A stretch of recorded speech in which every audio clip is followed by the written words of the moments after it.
Sunday, a good day to correct some false teaching and lies that you've been told while sitting in church or even watching movies, reading books. Moses, chosen by God, given the 10 Commandments.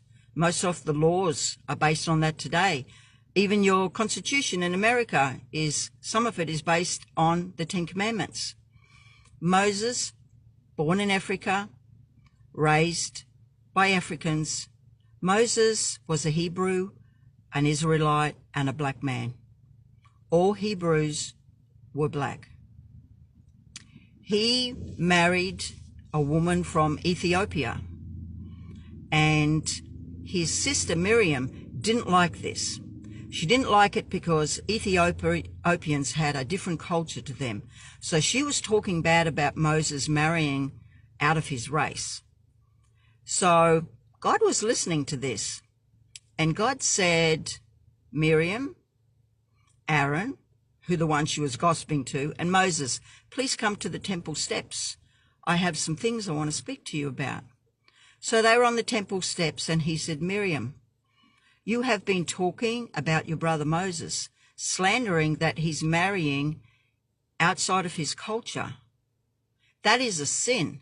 He said, so for your punishment, I'm going to strike you with leprosy and whiteness. So she was struck to become a white leper. Now, you can read all this for yourself. The whole story is in Numbers 12, starting at verse 1.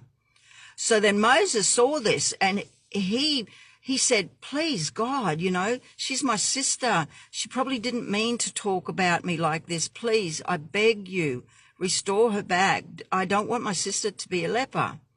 So God, he loved Moses. So he said, Moses, if she was talking bad and your father found out and spat in her face, for 7 days she would be ashamed and have to stand outside the house.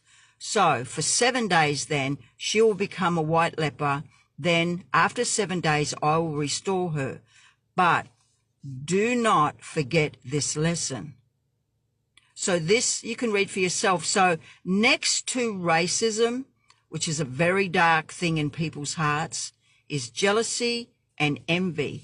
And be very careful, because what the Bible says about envy is, and you can read it, Proverbs 14:30, it rots your bones.